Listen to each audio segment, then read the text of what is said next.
Well, hey there, ladies and gentlemen. Today we are taking a look at my top 10 games. I think I currently own somewhere in the realm of 150-ish games. It's quite a few, but there are thousands of games I haven't played. So these are going to be some more-ish popular games that I have. You probably, if you play a lot of games, you've probably heard of a decent number of these, but these are the games I've really enjoyed. I do have some variety in here as well. We've got a two-player specific game. We've got a handful of other things that I think are kind of fun, and so let's go ahead and dive on into it.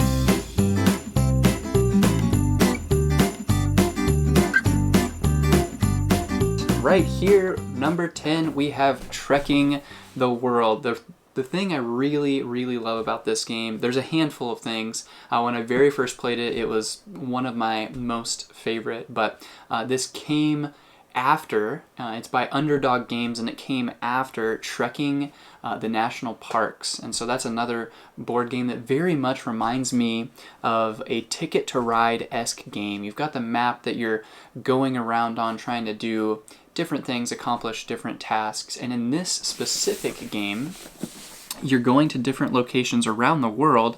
You're going to the Great Barrier Reef, or you're going to Mount Fuji. So you're going to these different places, trying to do different experiences, experience these different places, and gain points based on them. You're collecting cards to be able to pay for them, do different things like that. But you're also, along the way, stopping at different locations to collect these different things on the suitcase, which is one of my favorite parts of it. And so these different cubes represent different things that just make it really fun thematically for the game. So you have postcards and souvenirs and different things on there, I believe, that's just really fun for the game. And Underdog Games has done a really good job of just components. The box, the artwork, all these different things, everything looks and feels really quality, really nice. I love the artwork on all of these cards as well. You saw those two of the Great Barrier Reef and Mount Fuji, but all of the locations, everything looks really nice. So if you've played Ticket to Ride and enjoyed that, but maybe you're looking for another similar game that has a little more depth to it, this is a game that I definitely would recommend for you. Great family game as well, 2 to 5 players, and it's 30 to 60 minutes. It's definitely a little bit longer than that, depending on how many people are playing, and if you haven't, you don't know the rules, can't jump into it, might take a little bit longer, but awesome game. Number 10, Trekking the World. Number 9 right here is Targi. So I told you already there is a 2-player only game on the list, and this is it. I think that's the only one I have that's 2-player only.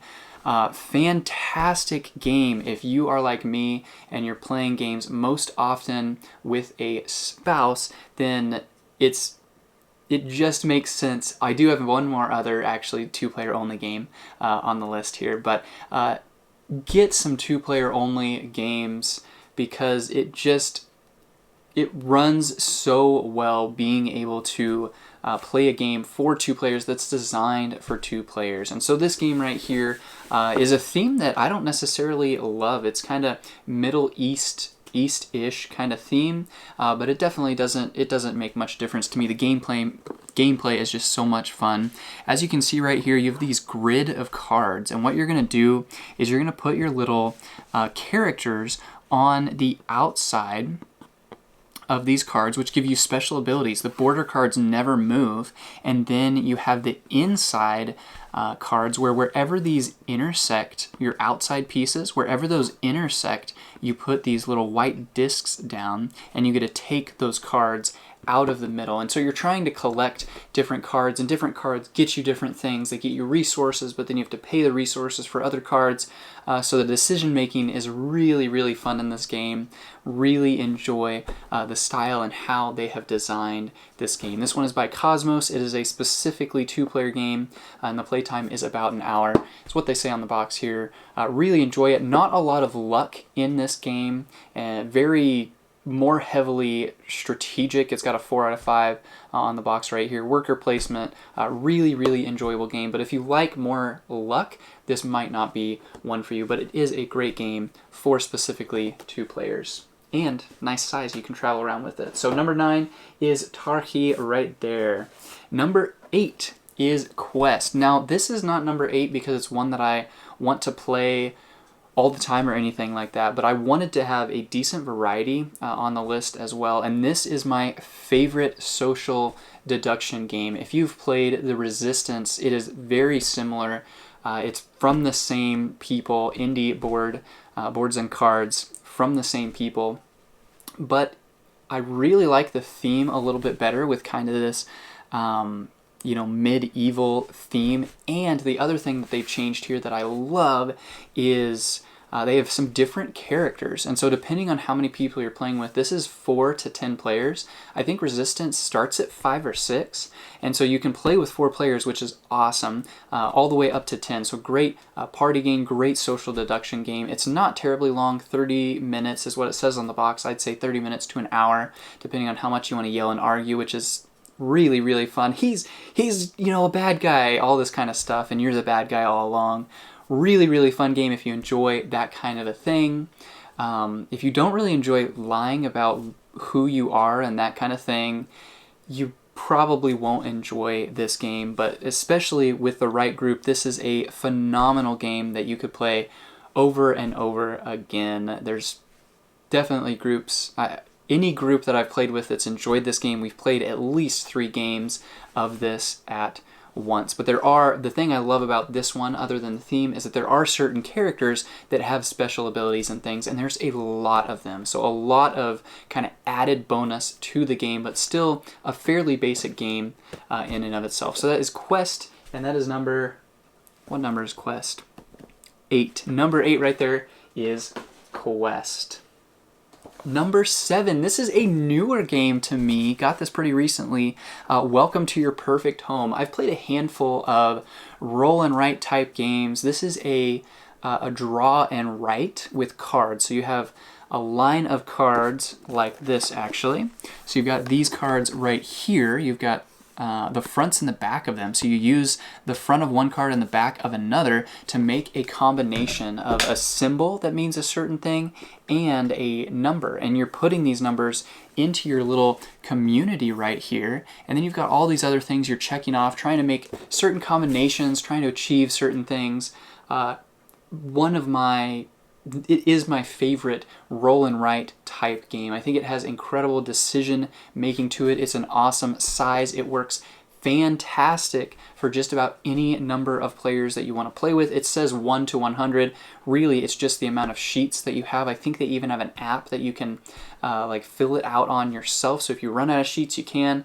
But if you play this 100 times or even 50 times with 2 players, you can probably just get some replacement sheets or purchase it again, print some off. It's probably worth it. But really, really, really enjoy this game. I enjoy the theme, kind of the older style and everything like that. And that kind of stuff. So really, really fun game that my wife and I have played and really enjoyed. This is by Deep Water Games and Distribution and Blue Cocker right there. But really, really enjoy this one right here. If you enjoy roll and writes, this is one I would really, really recommend. And it even could be fun as a solo game, though I wouldn't necessarily go. That's not necessarily what I normally enjoy doing. So welcome to your new home. There are some variations of this as well. If you enjoy it, there's like a welcome to Las Vegas and all sorts of different things, I think. So a lot of options out there to get into this series if you enjoy that. That is number 7. Welcome to your perfect home. Number 6 right here. Let me make sure. Number 6 is Codenames Duet. This is a 2-player game only. Codenames is a game that I find is a fine game. I don't love it. I really don't love it. But Codenames Duet I love, and it is because it is a 2-player game that my wife and I can play, and we can continue playing. It almost has a legacy feel to it. I haven't opened any boxes, but I'm going to open this one. This right here is what makes this game as fun as it is, in my opinion. The gameplay doesn't really change at all. The only thing that changes is as you're going on this map, you're locating different secret agents in the city that are on your team. So you're trying to locate them. That's kind of how the game works. And these are double-sided. So right here, this is what you're trying to get me to guess. And this is what I'm trying to get you to guess. So there's overlap with some of this. Some of our greens are the same. One of our blacks are the same, and some of that kind of stuff. So we each are taking turns trying to get each other to guess out here what we've got on the board. But then in each game, you pick different locations. And so if we're going to Baghdad right here, we get 8 total guesses and we can get 5 wrong. So it gives you 2 numbers on the board. Sometimes, like if you're going to Berlin, you have 11 guesses, but you can only get 2 wrong. Or Paris, you have 11 guesses, but you can't get any wrong. And it's just so fun to have the game shift just a little bit and be able to, over the course of time, fill this entire sheet. So that is what I really enjoy most about Codenames Duet, is not necessarily, the gameplay itself is fun, very similar to the actual original Codenames, but the thing I love the most is being able to work towards filling that entire map and be able to look at it and say, yes, my wife and I did that, and it took us 3 times in Paris and it took us 2 times in this city. That is really, really enjoyable to work to fill the entire map. So that is number 6 right there, Codenames Duet. Fantastic couples game especially. Number 5, getting into the top 5 here. This is Ark Nova, a newer game right here, one that I've really enjoyed. I actually pre-ordered this, but I really, really enjoy it. And again, it's one that my wife enjoys as well. Most of the games I enjoy are some that she enjoys as well. Really surprising she enjoys this. This is heavier strategy. It takes forever, not forever, it takes a while to figure out how to play it the very first time. But after that first time, if you play it again within a relatively short amount of time, you should remember most of the rules, most of the ways to play. Really, really fun mechanic in picking what action you do. You have 5 cards, and if you pick the top one, it has the most value, so you can do more on that turn, but then it goes all the way down to 1, and then everything else slides up. So there's different values that you have depending on what action you choose. You may want to do one, but it doesn't give you as much of a value as if you were to let it go up near the top. So hopefully that makes a little bit of sense, but the theme is really, really fun, building your own little zoo.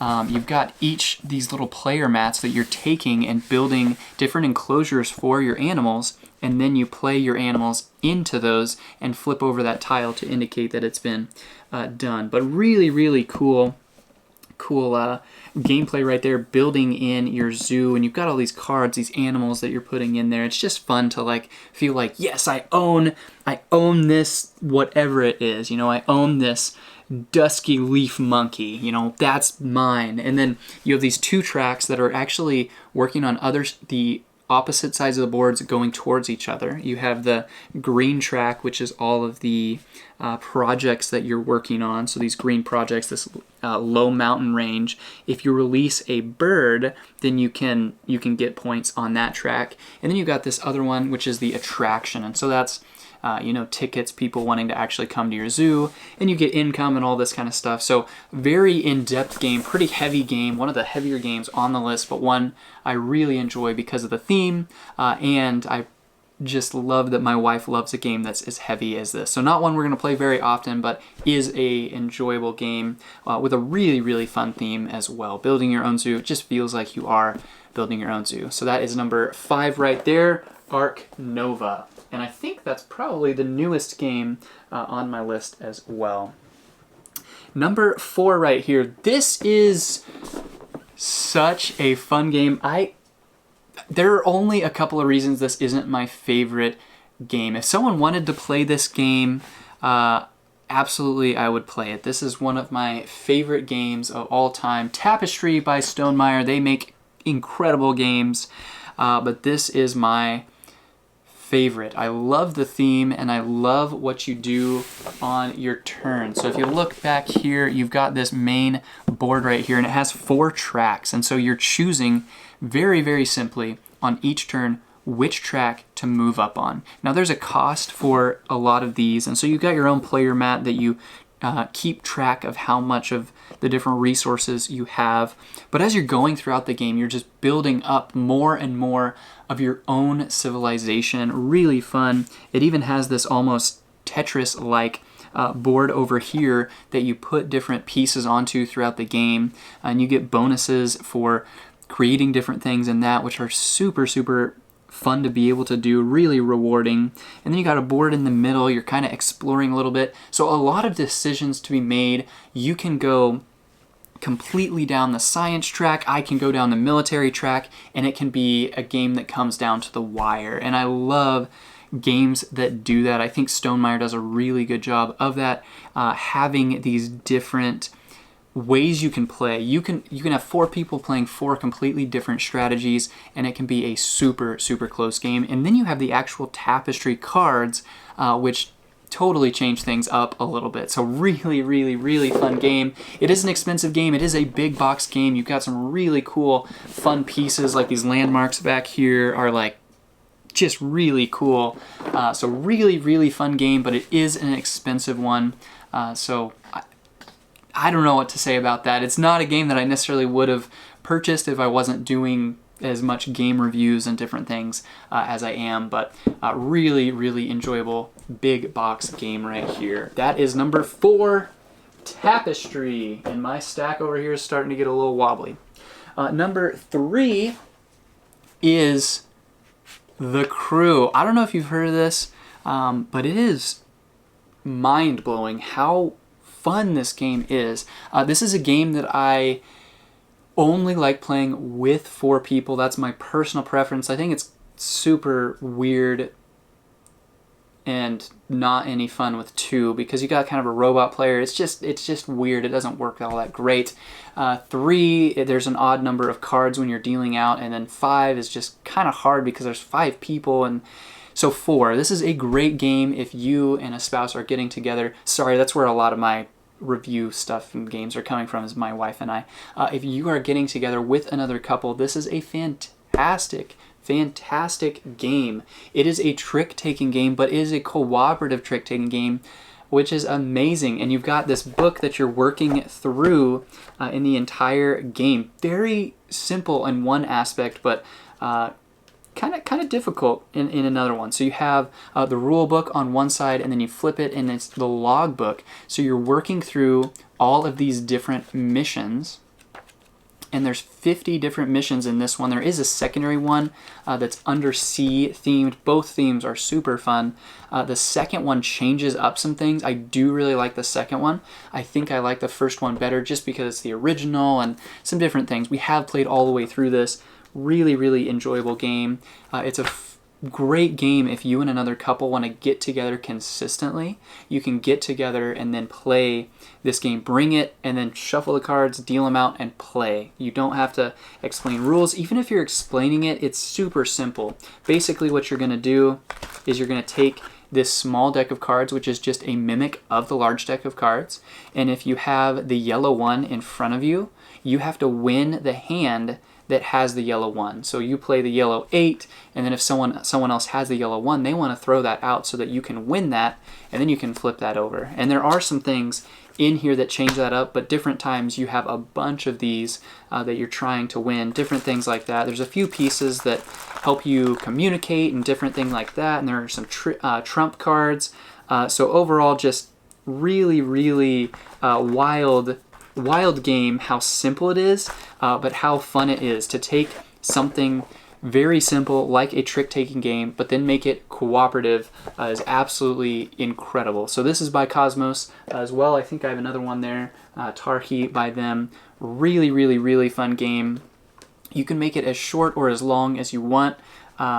Really, really nice. So that is one of the ones I like just because it's one that you jump into so easily, so quickly, so often. It's probably one of the games I played the most just because of the group that we played it with, got together more often and that kind of a thing. So that is number 3 for those reasons. The Crew, The Quest for Planet 9. If you've played that and enjoyed it, there is a secondary version that's still really, really fun. There are some significant changes, but really, really enjoyable. Now, number 2 right here is Dominion. And the reason that this is number 2 is because it is a game that with just the base box alone, the base game, there's so many different combinations just with the base game. And then if you get a single expansion, there are a bunch of expansions out there. If you get a single expansion of this, the game just, there's so many possibilities of how to play, combinations of cards. The replay value of this game is incredible. And I've got like 4 expansions over there, and I have not even come close to playing enough to be bored of those. It's just wild. So really would recommend Dominion. It is a deck building game, so if you've played other deck builders, enjoy them. This one's really popular. If you probably haven't played a lot of other deck builders, this is probably what introduced most people to deck building. Really fun game. It is a great game for 2 players, 3 players, 4 players. That is another thing that I really enjoy, and it can be a decently fast game too. Every time I've introduced someone to this game, the first game they're very confused, and then by the end of that first game they're like, let's play again. So it's one of those games that once you get into it, almost everyone I've introduced to it has really enjoyed Dominion. So check it out if you have not. That is number 2, Dominion, mostly for the replay value that it gives you. And my number 1 is another game that gives you a lot of replay value, very similar actually to Dominion, and it is Marvel Legendary. I don't know if you know anything about Marvel Legendary. This is not nearly as popular as a lot of these other games on my list, but this is a fantastic game. It is very similar to Dominion in a sense because you are drafting different Marvel characters. You're building your deck. You start with a very simple handful of cards to recruit and attack, but then you recruit more special cards where you can recruit more, you can attack more, all sorts of different things. And there's a villain deck. Villains are coming out. There's a mastermind. Your goal is to beat that mastermind. But in all of that, it is a cooperative game, which is awesome. I really like that. And then there's even a point system where you can figure out if you want who is the most legendary. So you win as a team, but then hey, you know, Katie actually had more points than Hayden, so she's the most legendary. She kind of won the most. Whatever, you can do that if you want. We normally don't.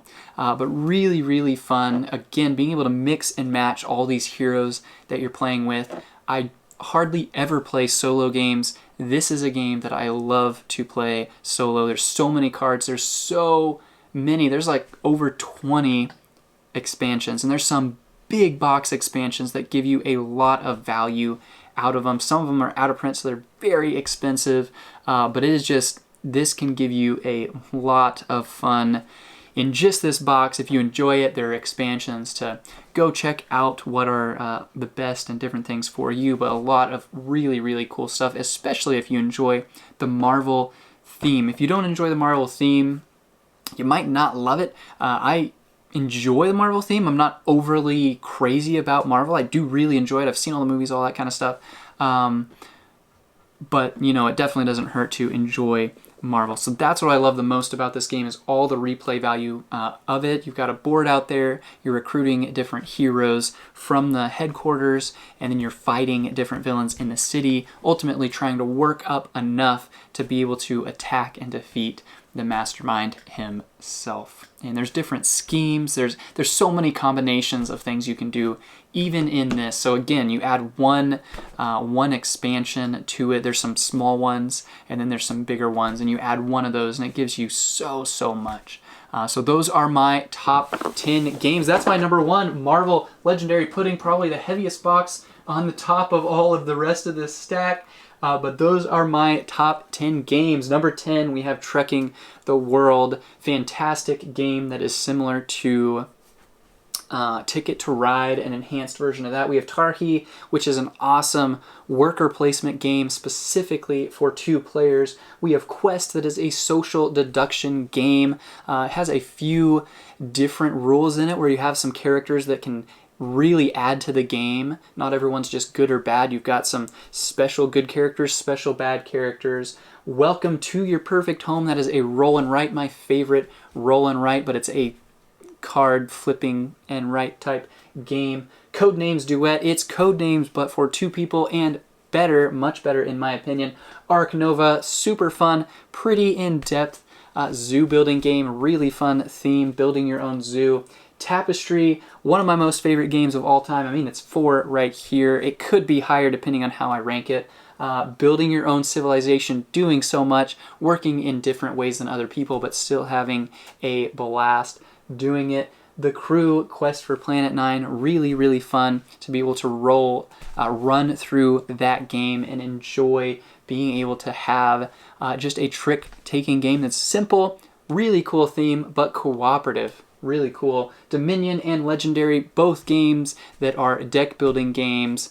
Legendary is cooperative, Dominion is not, but being able to enhance your hand to get to the end goal. That is my top 10. I hope that gives you guys a little bit of some games to look toward maybe purchasing for yourself. I hope this gave you some information about why I enjoy those games, a good variety of games as well. Hopefully that gives you guys a nice touch and a taste of these 10 games, what they are, what they do, and why they may or may not be right for you. Thanks.